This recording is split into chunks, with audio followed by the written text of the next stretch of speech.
walang issue sa amin yun. Sa inyo lang naman may issue mga nagmumura sa atin, wala namang problema. Kung dyan mo na i-express, dyan mo na ilalabas ang saloobin mo, ba nasa sa iyo yun. Pero hanggat maaari tayo dito sa PH Update, sinusubukan ho nating hindi magmura. Pero pagka hindi na ho talaga kinakaya, wala ho tayong magagawa. Talagang kung sobra na ho yung mga pinaggagawa, talagang di na ho natin mapigilan yung emosyon natin. Pagka ho napamura tayo, ayun, ibig sabihin, hindi na ho natin nakontrol. Pero pagka hanggat kayang kontrolon, kinokontrol ho natin, ha? Rekta ho muna tayo dito kay, dito kay Sir. Eto, dito ho. At kung sino man, ha? At kung sino man ang gumawa dito sa larawan na to, wala namang ganyan, ha? Grabe naman kayo, Nung isang araw, black eye itong si Lisa. Ngayon naman, ginawa nyo ng ganyang larawan itong si Marcos Jr. Eto na ho, rekta na ho tayo dito sa kababayan nating OFW yung nagsalita kaugnay sa mga kapalpakan ng administration itong si Marcos Jr. Ito yung mga video na pinipilit ng algorithm na hindi lumabas. Kung makita naman nung mga nasa PCO, rinireport ko kagad na kesyo disinformation, kesyo fake news yung mga video na yan. Kaya hanggat maaari ho, hanggat na-access nyo pa ho itong mga ganitong klaseng video, i-share nyo na ho sa ating mga kababayan, especially yung mga OFW, para makita ho ng mga mahal nyo sa buhay, kung ano nga ba ang totoong nangyayari sa Pilipinas, kung ano nga ba ang saloobin ng ating mga kababayang OFW. Heto, rekta ho tayo dito, okay? Punta tayo dito kay Tambaloslos. Sir Maldis talaga, number 1 talaga na kawatan. Siya! Entrada pa lang. Punta tayo kay Romualdez, kay Tambaloslos. Number 1 na kawatan, anak ng tokwa, hindi man ho hindi man ho yung korap Yung description ng mga kababayan natin dito kay Tamba, kawatan talaga, anak. Kahit hindi uubos ni Bangag, gumagawa siya. Siya gawa ng sariling desisyon ito si Tambaloslos para kupitin ang, tingnan mo, ngayon lang nangyari ang mawawala ng pundo ang PhilHealth Fund. Nawala ng pundo kasi inilipat nila doon kasi malapit ng eleksyon, gagastusin nila sa eleksyon ang funds na yan. Sa mga nanghihingi ho pala, no, hindi ko ho to maipamimigay kasi isa lang din ho ang nabigay sa atin. Binigay lang ho sa atin to.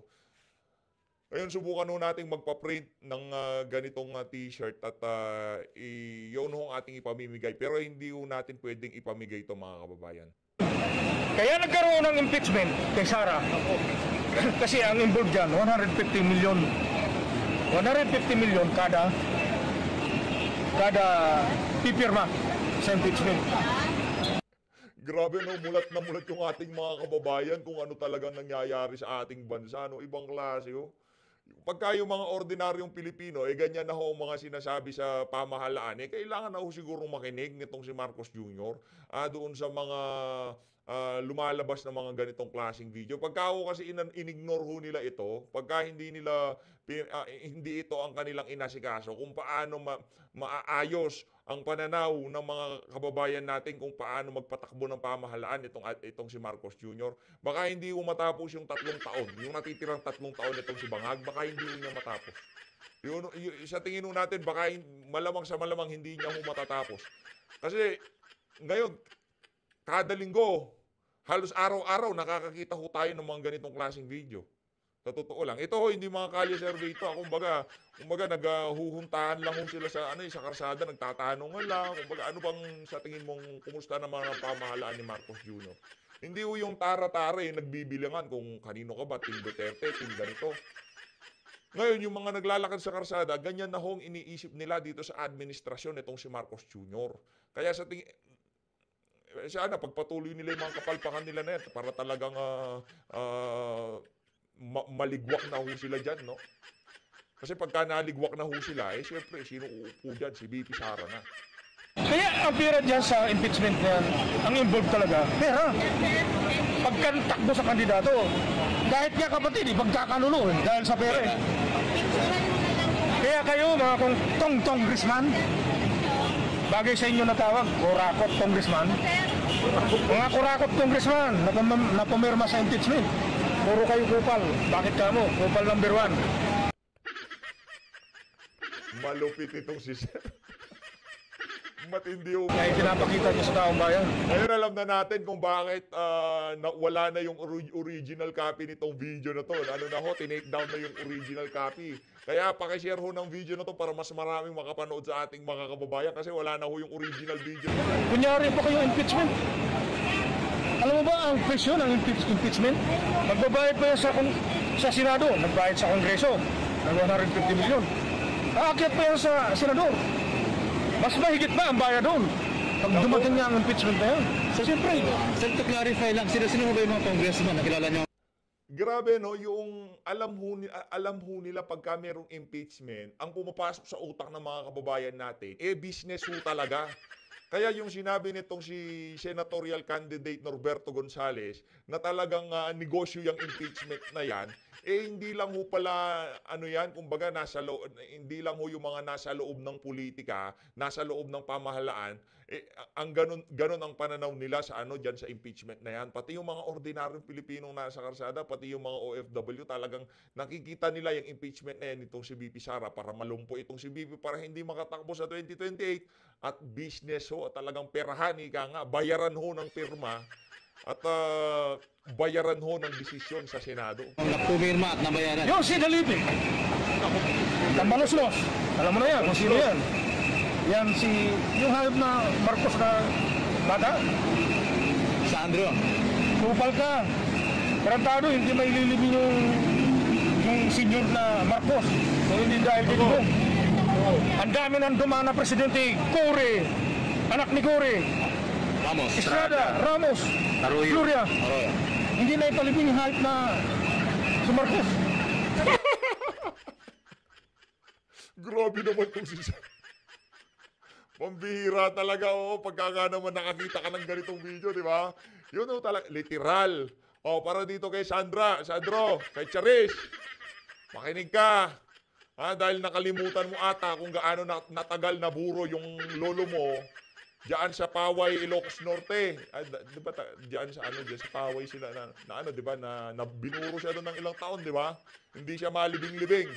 Dahil kasi demanding itong pamilya na to, gusto nila sa libingan ng mga bayani, diktador naman, kurakot pa. Kaya pag kung sakaling ligwakin niyang si Bangag at hukayin niyang na yan, wala ho tayong pakialam, di ho natin pipigilan.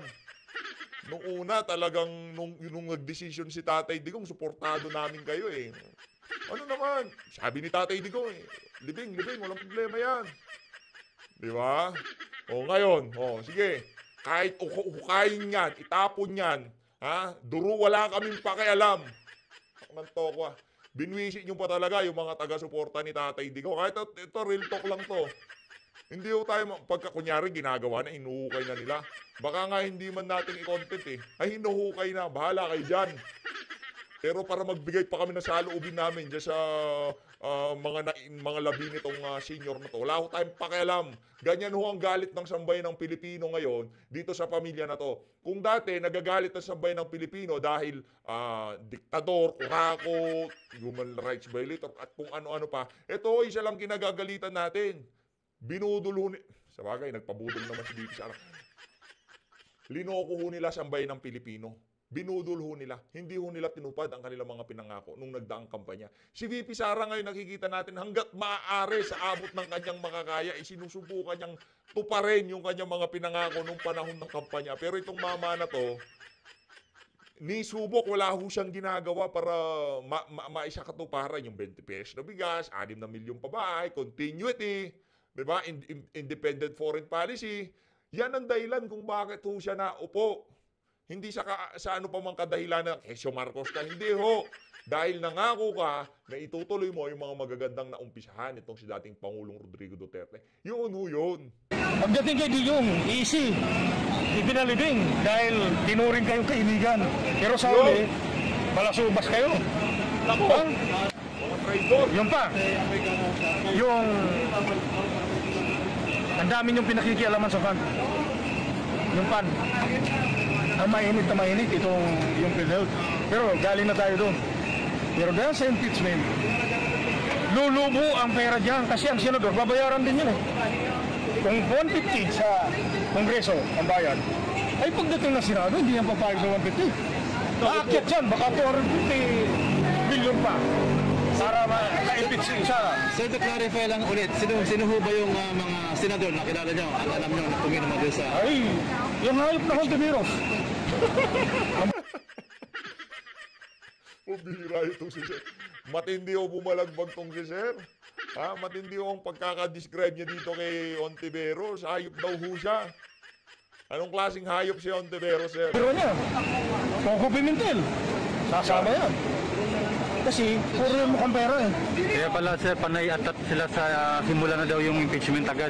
Oo, kasi pera involved Sabi yan. ni Kaka Idol, ha? Nabigla nga ako doon sa sinabi agad na... Parang pinupush nila si Escudero na simula na agad daw yung ano. Ay, si Escudero, ganun-ganon yan. Tumba-tumba yan. Kung saan ang paling, agos ng pera sa kanan. Doon yan po. Ito mga kababayan ha, dito tandaan lang ho natin ha, yung mga kasama natin dito sa laban na to, dito yung mga vlogger, yung mga taga-suporta, tandaan nyo ho. Dahil kung sakaling maupo na ho itong si VP Sara sa 2028, panigurado dahil walang mga prinsipyo at paninindigan yung mga yan, magbabaliktaran ho yan. Hindi naman ho mag-o-opposition yan. Hindi ho mag-o-opposition yung mga yan. Lagi lang ho admin yung mga walang yung vlogger na yan. Kung nasaan yung kaban, doon ho sila. Diba? Ngayong mga panahon na to, hindi ho yung mga dati nung una, kunyari, pagkapanalo ni Marcos, ayoko na. Ganito na ako. Puro conspiracy theory lang titirahin ko dito. Diba? Ganun lang sila diba? Maya-maya, nung nagdi-decline na yung approval at trust rating, pinatawag yung mga, mga kups na loyalista vlogger Ayun, wala pa rin silang silbi. Walang nangyayari sa approval at trust rating. May 30% ata na wala sa loob lamang ng ilang buwan. Punta, kung ang agos ng pera sa kaliwa, papaling yan doon. Ganyan yan, lalaro lang muna yan. Kunyari, hindi siya, ayaw niya na. Ayaw muna. Pero Pero sa ang huli, totoo niyan, oo, papataas ang presyo. Panahon ni impeachment si Corona, 50 million ang usapan doon. Per congressman. Nag-100 million. Hindi pa yun, hindi yung Vice President, ha? Supreme Court. Supreme Court Justice. How much more ang Vice President? Kung magkano ang presyo? Kaya si Glenn Castro, puta na niyang wala siyang pakinabang dyan. Ang may tunay na magpakinabang, ang OFW, sino? $36 billion a year ang pinapasok sa Pilipinas. Ikaw, Castro. Alam nitong si Sir kung ano ang naiaambag ng mga OFW sa ekonomiya ng Pilipinas, ha? Kaya yung mga OFW, galit na galit ho sila ngayong mga panahon na to dito sa administrasyon na to kasi alam ho nila yung value nila at hindi pinapahalagahan nitong administrasyon na to. Yun ang problema natin dito, ha? Kaya para sa mga OFW, kailangan ho namin ngayon ang tulong nyo. Kayo ho yung kumbaga, isa ho kayo sa mga key player dito sa papalapit na eleksyon. Kasi yung mga sinasabi nyo, yung mga post nyo, ano ho yan, kumbaga, merong karga yan. Hindi naman porket OFW kayo, nag-post kayo, walang walang bigat yan. Hindi ho ganun. Kayong mga OFW, isa ho kayo sa mga pinakikinggan, isa ho kayo sa mga, kumbaga, sinusubaybayan pagka panahon ng kampanya. Isa ho kayo sa mga magdidikta kung sino yung mga mananalo at matatalong mga kandidato. Kaya para sa mga taga-suporta nitong si dating Pangulong Rodrigo Duterte ng mga OFW at talagang gusto nyong maibalik yung estado ng ating bansa nung panahon ni Tatay Digong. Siyempre, diyan lang ho tayo sa mga kandidato nitong si dating Pangulong Rodrigo Duterte. Diyan ho sigurado tayo, wala ho tayong talo diyan. Pero, pagka nakalusot ho, yung mga kadil nitong si Bangag na hindi siya gagalawin, kumbaga meron siyang tagapagtanggol sa Senado, yung 12, yung alyansa ng mga mambubudol. Pagka kasi nanalo yung mga yon, merong ng deal. Lahat ng kapalpakan ni Marcos Jr., hindi babalikan, hindi pag-uusapan pag natapos na kanyang termino. Ganun ho yun, hanggang 20, yung mga bababa sa 2028. Kasi bababa pa lang itong mga mahahalal ngayon pagka magtatatlong taon na si VP Sara, kung di ho tayo nagkakamali. Pagka magmi-midterm si VP, doon naman bababa itong mga kandidato na to. 6 na taon gitna 2 taon na si BP, kung sakaling maging presidente siya, doon pa lang bababa itong mga walang yang alyansa ng mga mambubudol na to. Kaya kung sakali, talagang kung sino man ang magtangka na imbestigahan yan, kung nandyan yung mga senador na yan, nako, lahat ng kapalpakan at kalokohang ginawa ni Marcos Jr. sa kanyang termino, mapapalagpas na naman. Hindi ho pwede yun. Hindi pwede yun. Kasi hindi naman milyon pinag-uusapan natin dito Bilyon ang pinag-uusapan. Daang bilyon ang pinag-uusapan. Yung mga pondo na dapat sana nagamit sa loob ng 6 na taon para makapaghatid ng mga panibagong proyekto na talagang kapakipakinabang sa ating bansa. Napunta ho sa ayuda. Dapat naman na mapunta sa infrastruktura para maibsa ng traffic sa EDSA. Napunta ho sa ayuda ni Tamba. Yan hong iniiwasan nila. Kumbaga yung pagkaka-impeach dito kay BP Sara, bonus na lang ho yun Pero talaga ang deal ho dyan, wag pakialaman ng mga Marcos kung sakaling manalo sila dito sa 2025 midterm election. Kaya naman, straight vote ho tayo. Team Suka ho tayo, mga kababayan. Na congressman, pati yung Claire Castro na attorney, ano ba pinapasok niya dyan? Yung puro lang naman siya yaw-yaw na pabubulaanan ang sinasabi ni Digong. Pero ang 26 tons, alam mo ba, sir, ikaklaro natin ang 26 tons, alam mo, ang 1 ton, 1,000 kilo yan. Ang 1 ton sa computation, 1,000 kilo. Kaya ang 26 times 1,000, 26,000 kilo. So magkano kapag yun sa ano siya? Oo, doon sa gold. Na gold reserve. Na pinitik nila. Tapos pagpapalusot itong Central Bank, palibhasa, hawak sa liig ng presidente. Oh. Kaya kayo, wala kayo. Sablay kayo sa amin. Sa Siman, sa totoo lang, sa OFW, lamang pa rin siya si Digong. Kasi alam ng Siman, alam ng OFW, na si Digong ay magaling na presidente. Ang makukuha lang nila yung mga patulog-tulog, mga standby, na maniniwala sa kanila. Mga patulog-tulog na standby. Yun daw hong makukuha nitong mga na to, alyansa ng mga mambubudol, sir. Maraming salamat ho sa pagsasalita nyo, kahit na binura na yung original. At least nakita pa rin natin. Kaya nagawan po natin ng reaction video kasi yung unoriginal nito burado na ho No, hinahanap po natin kaya ito tingnan niyo medyo malabo. Klaro naman nakapag-standby, walang trabaho, nakapatulog-tulog lang, yun ang mababayaran nila para maniwala na si Marcos maayos, pero hindi. Siya ang presidente na pinaka-weak. Tama ang sabi ni Tatay Digong na weak leader. Bukod sa weak leader, lagi kang high sa cocaine. Kalma lang, sir. Ano ba naman yan? Pulburon. Pulburon na sabi niya, pulburon. Baka naubos mo na ang cocaine sa Colombia, Nako! Dito na transport na yan, sigurado. Kasi, sa tingin nyo, kapag na-invite si BP Sara, Duterte, ano na kaya mangyayari sa bansa natin? Magulo. Bakit? Isa-isa yun ko kung bakit magulo. Ay pwede yung mag-alsa ang taong bayan dyan. Ito na ba yung sinasabing civil war? Ay pwede yun. Pwede yan. Pwede mangyari yan. Kasi ang tao, hindi naman nila manuluko yan. Ngayon tatanungin ko, sino ang the best na president? Si Marcos o si Digong? Digong po. Sa akin si Digong, number 1. Matindi tong si sir.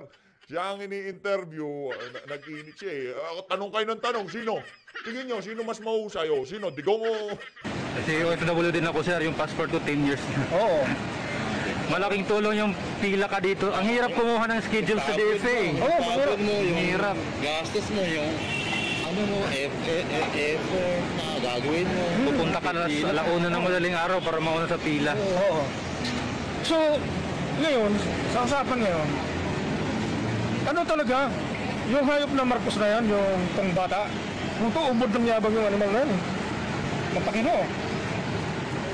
Parehas sila ng choy niya, si Martin, tambalos mas na animal na to Tangina mo, tambalos mas. Ubod ka ng kurakot, sa totoo lang. Yung concurrent resolution number 10, sino ang pumirma dyan? Lacson. na true certification. Alam, babad. Babad dito si Sir, babad siya sa babad siya sa politika. Magaling. Ito, kaya ako binura ngayon, naiintindihan ko na kung bakit di na natin makita tong original na na to, nitong video na to. Talaga ko pa lang binalagbag ni Sir itong mga itong mga Marcos na to. Wala nang justification. Wala. Lang, ano? True Certificate certification. lang, nanagas na. Oo. Wala nang kung saan ginamit. Pero ang totoo, di si Romualdez ang pinakakurapot sa balat ng lupa. Oops, daming mansig yan. Bilyon. Saan galing yan? Magkano lang ang sweldo ng congressman? Sabihin natin, may 200,000. Wala pa siguro. Kaya ang tao kaya ang mga politiko gusto magkaroon ng party list. Kasi ang budget, napakalaki. Subukan mo, walang congressman, walang ordinaryong yung tao lang, senador lang. Kasi pag senador, 24 lang. Ang congressman, higit 300 yan. Yung 300, igagamitan natin ng calculator para batas ha. Ang 305 na congressman, Multiply siya. mag-budget lang. Ito ng 100 million. 100 million. Oh, 100 million na budget. Times mo sa 306. 10 billion. Ilan, sir? 369 billion. 30 billion, 600 million. Oh, 30 billion, 600 million. baka bilyon na sako ng bigas o trilyon para sako ng bigas ang magpapamili mo. Kung wala Ayun na nga mga kababayan, grabe, ang laki ng figure na lumalabas dito sa pagko-compute nitong si Sir. Ibang klase ho talaga, talagang sinampulan pa ho tayo ng malupitang computation kung gaano kalaki mga nakukurakot sa ating bansa. Dito sa bahagi ng video natin na to, syempre, alangan naman, kada Lunes ho talaga, automatic na yan, ika nga, ang pag-iepal nitong si Ortega, yung pagiging KSP niya, hindi natin malaman kung anong nangyari dito sa mama na to. Para dun sa mga taga La Union dyan, mag-comment nga ako kayo sa baba kung anong klaseng congressman to. Dati nagpa-comment tayo, ano daw to mga Ortega na to, mga inutil eh. Mga inutil daw ito sa La Union. Hindi ako nagsabi yung mga di umanong taga La Union. Mga kababayan na nagko-comment sa baba. Yung mga pamilya na yan, sila lang mayaman sa lugar namin. Wala naman kami na... Kawawa La Union sa mga yan, sinasabi nila. Hindi ako yung mga nagko-comment, binabasa ko lang, Ortega. Ito, pakinggan natin ito mga kababayan. Pisano natin ito mga kababayan. Also with the minority, alam naman po natin. And to answer your question, matagal na pong ginagawa ng Pangulong Bongbong Marcos yan, even when he was campaigning for Vice President, pati nung tumatakbo siyang presidente hanggang ngayon, talagang sa mga vlogs niya may mga fact-checking siya na ginagawa. Halos every 2 days siya nagvo-vlog dati. May fact-checking na pong ganyan. And yun nga, very clear po yung stand natin kasi we are all potential victims of fake news, not only as politicians, public servants. Si Kong Geraldine, I'm sure meron din yan. Ako, ang dami. Pero ang maganda po is aware naman po yung tao talaga eh. Minsan gusto lang ng tao na may nakikita, gusto lang may tao na napapanood. Pero alam po nila mag-discern kung ano po yung fake news saka yung katotohanan. So, again, on the side of sa katotohanan, kailangan po mas maging mapanuri po tayo sa mga nakikita natin online. Nandun naman po karamihan ng fake news eh. Kasi sa ground, hindi fake news ang tawag doon. Chismis. Oh. So yung sinasabi ni Sir, yung nagsasalita kanina, chismis ba yun? Fake news ba yun o chismis? Yun, ang tawag doon, realidad. At yun ang pinakamasakit panampal dito sa mga walang yang politikong kagaya nitong si Ortega. So maraming forms po ang fake news. Kailangan lang po talaga tignan nating maigi and i-continue yung kampanya na to. I think the campaign should also start in the grassroots level, kahit na mga bata pa, kasi kahit grade school level, kahit sa school level, sa government, sa offices, it should start there already. As early as... Yung brainwashing sa mga kabataang nasa eskwelahan, talagang kailangan na nga nitong si Ortega, no? Brainwashing. As early as siguro, grassroots, grade school level. Kasi nagiging nagkakaroon ng issues of mental health, bullying, yung mga ganyan. And no one is safe from fake news. Lahat tayo ay magiging potential victim niyan. Yun lang po. May I add, fake news doesn't only affect us politicians. Baka kalain nyo kami lang ang umaangal o nabibiktima ng fake news. It affects all Filipinos. Women, especially mga minors, the youth, the future generation. Isipin nyo yung proseso ng pinagdadaanan ng fake news.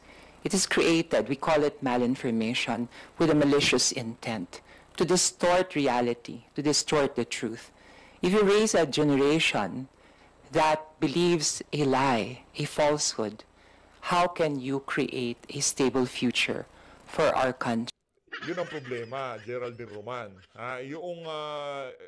Paano yung pinaniniwalaan nyo, yung lie para sa inyo, yun pala ang katotohanan para sa nakararami, para sa mga ordinaryong Pilipino. Paano yung katotohanan na yung mga congressman na nakaupo ngayong 19 Congress, merong mga Rolex, merong mga artista ban, merong mga Cadillac Escalade, merong mga Patek Philippe, paano kung yun ang katotohanan at nakikita ng ating mga kababayan sa social media, sa pamumuhay nitong mga politiko na to, at ngayon, sinasabi nyo, pagpapakalat ito ng fake news, disinformation, o kung ano pa man paninira sa mga politiko na to. Paano nyo ho tatanggapin kung yung mga kumakalat na yun, yun naman ho talaga ang totoong nangyayari. At yun ang nakikita ng ating mga kababayan sa mga politikong kagaya nyo. Kayo nga dati, mukha lang ho kayong hindi ko naman sa inaano yung mga nagpaparlor, ha. Marangal na trabaho yan. Mas marangal ho ang trabaho nyo kaysa kay Geraldine Roman. Dito kay Gerald. Mas marangal ho ang trabaho ng mga nagpa-parlor kaysa dito kay Gerald. Tandaan nyo ho yan mga kababayan, ha? Yung mga nasa parlor, yung mga nagkukulot. Nako, mas saludo ho ako sa inyo. Yung mga kababayan nating yung mga lakambini. Yung mga, di ba? Yung mga sirena. Mas saludo ho ako sa inyo. Mas malaki ho ang pagrespeto ko sa inyo kaysa dito sa kay Gerald. So, importante Wala akong prinsipyo yan. Walang yayang mama na yan. dito ang Na-miss gender. Ano ba yan? Babae, lalaki? Pasensya na, ha? Doon lang, kasi ako, alam ko lang, babae, lalaki. Doon lang. Pero pasensya na ako. Pero rinirespeto ko pa rin. Pero yung paniniwala ko, ganun lang. Pero rinirespeto ko. Kung ganyan ho talaga kayo nung magagawa natin, ganun ho talaga buhay, ika nga. Pero rinirespeto ko. Pero pagdating dito kay Geraldine Roman, ibang usapan ho yan. critical thinking. Si President Bongbong Marcos is a padre de familia. I'm sure, of course, his children are grown up. I guess he must have taught them already, sina Kong Sandra, to practice critical thinking, maging mapanuri. So dito po sa TRICOM, we're investigating, and I've listened and actually I'm participating in the committee hearings. Kaya ang aking minungkahi sa nakaraang komite is the creation of a council among peers. Imagine this council. Meron tayong association and groups of content creators. Siyempre, may registry dyan, yung matitino. Meron tayong mga digital advertisers. Meron tayong mga PR firms. Lahat ng stakeholders, of course, dapat may representation ng DICT. Meron din NBI, kasi kailangan may konting ngipin, ano?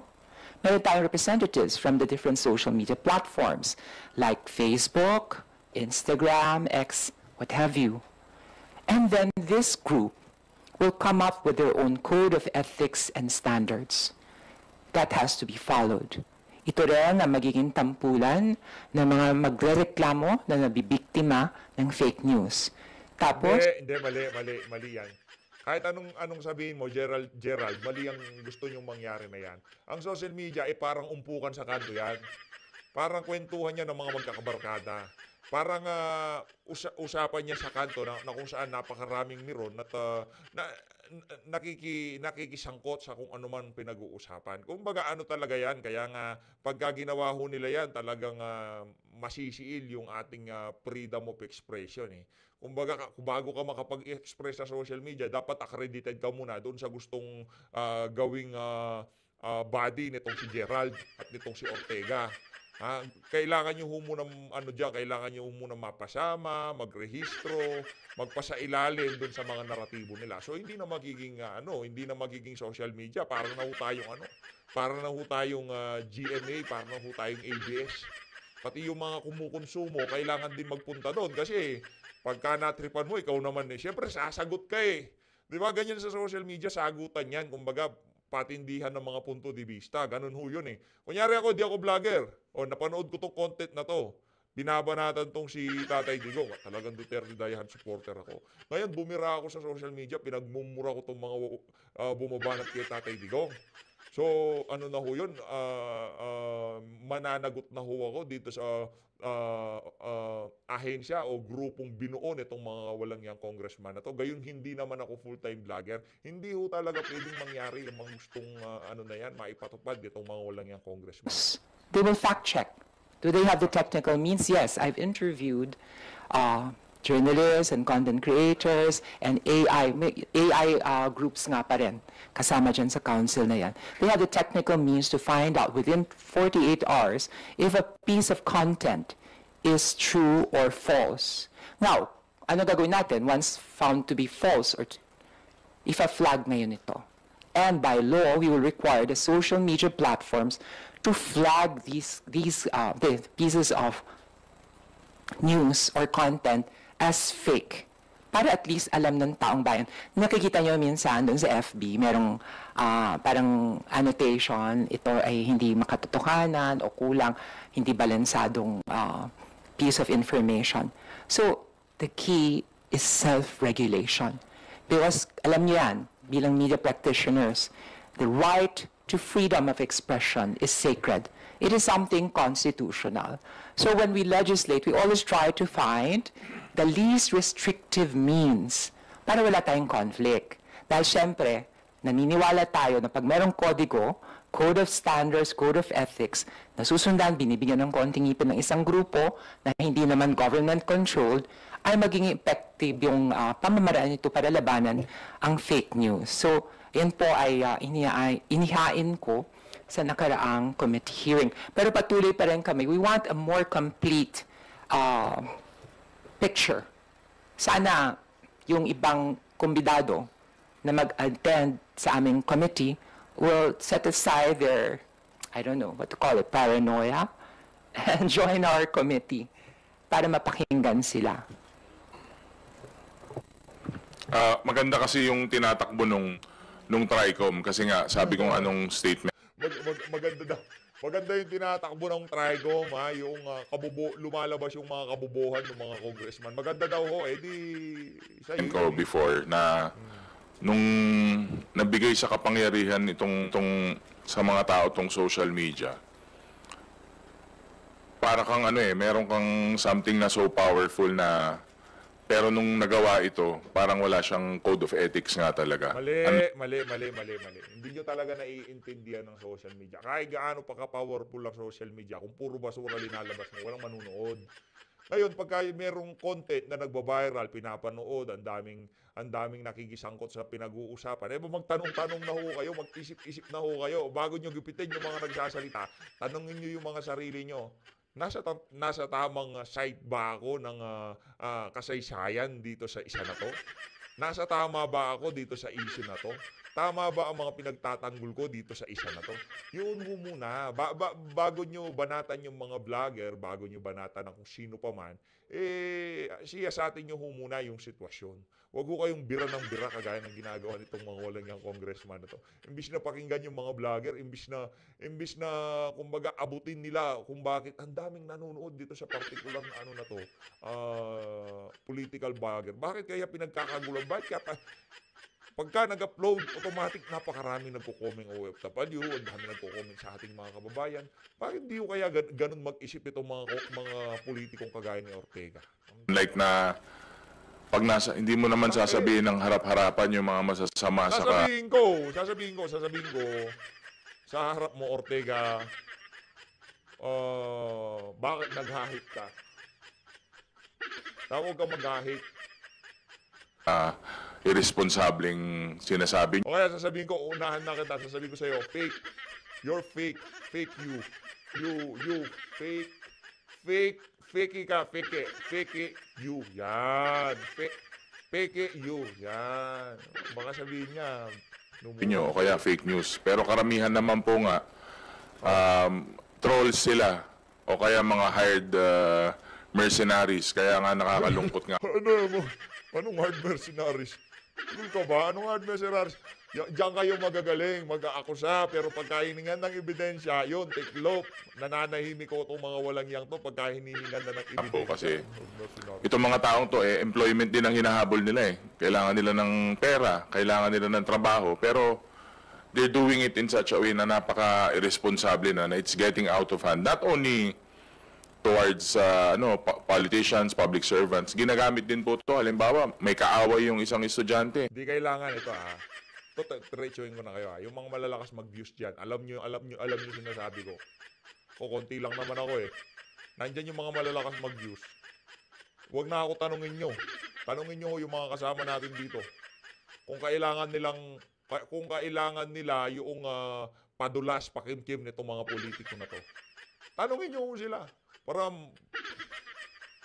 baka sabi, grabe naman. Sa atin naman kasi hindi naman kasi lahat na mo-monetize. Yung iba nag-yellow icon. Pagka nag-yellow icon yan, ibig sabihin, hindi ho yan approve sa ibang mga advertiser. Kumbaga, iilang mga advertiser lang ang pwedeng mag-commercial sa mga video mo.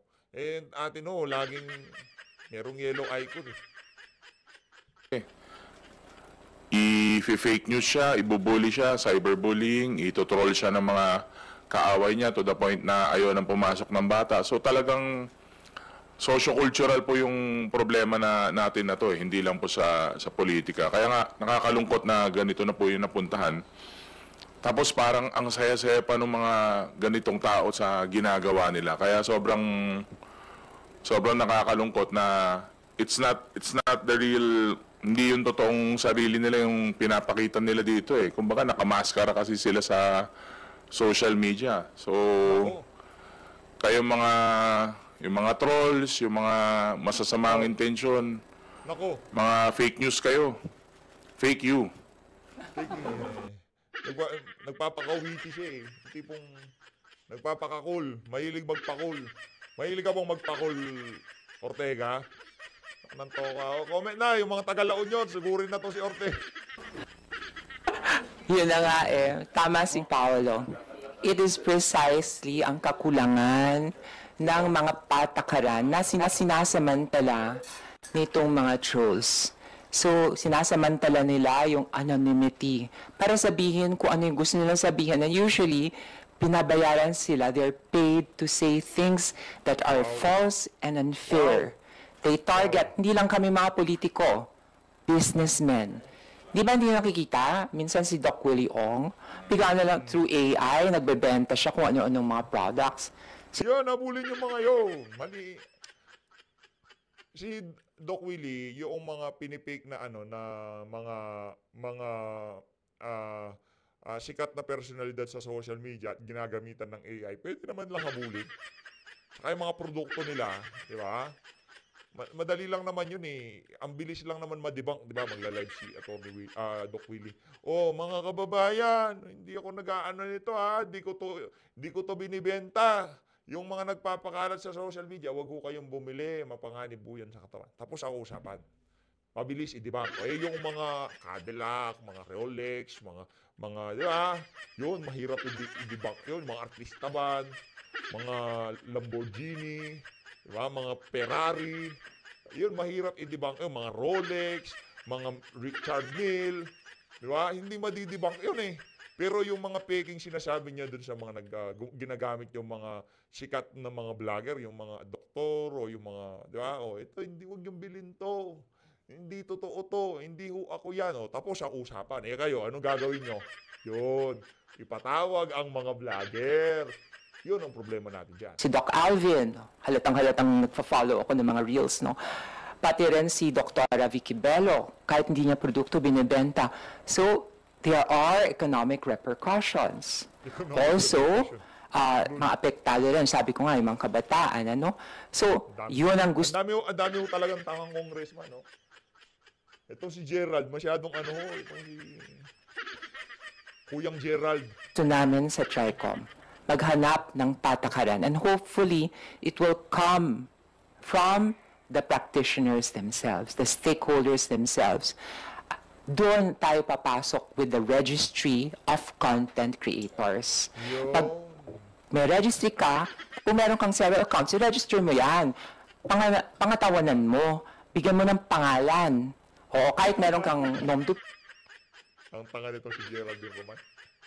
I-register daw yung mga social media account natin. Pambihira talaga, oo. O yan, pagka ikaw magkukomento, i-register mo lahat yan. Pagka may page ka, lahat i-register nyo. Para pagka meron kayong maling ginawa, naku, pagka medyo napakita nyo yung mga halahas, yung the way na magsalita itong si Ortega, medyo napunan nyo ng konti, mabilis kayong balikan. plume o yung pseudonym, dapat registered.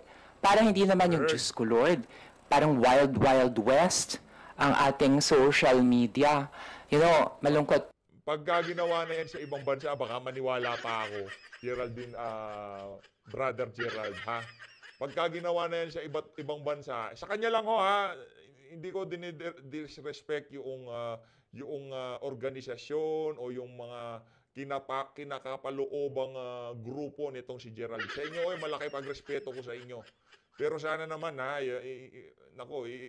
malaki respeto ko yung mga nagtatrabaho sa parlor, yung mga nagme-makeup artist, yung mga lakambini, nga mga kababayan nating sirena, saludo ho ako sa inyo sa kasipagan nyo. Kahit dito sa PH Update, marami ho tayong subscriber na ka-asosasyon yung mga yan eh. Diba? Rinirespeto ko kayo, maliban dito kay Gerald, kay kay Brother Gerald. Kung tatawag, ma'am mo mukha mo. Busy ka. Congresswoman? Hindi. Gerald ka, Brad. Kung Paolo, ang ganda-ganda sana ng purpose ng social media. Maraming natutulungan. It links people. Nagiging venue pa ito para maiparating sa aming mga public servants ang pangangailangan ng taong bayan.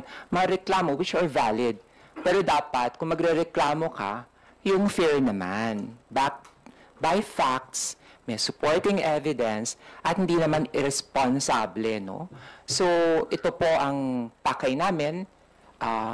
Magkaroon tayo ng mga patakaran. Dagdagan ko lang, ikli na lang. Parang sabi ko nga before nung Susundot pa tong si Ortega. Susundot pa ng isang fake news siguro. Fake EU. may caucus ng mga members ng TRICOM na it's the same thing with the SIM Registration Act. Siguro kailangan meron na rin tayong social media registration para maiwasan natin yung mga ganito. Pero syempre pag-aaralan naman po 'yan. We are treading a very thin line. Kailangan po ng consultations lalo with stakeholders kung paano po natin i-handle to kasi it's getting bigger and bigger na parang nagiging ano na po siya nagiging tawag dito, nagiging sakit na po. Nagiging sakit.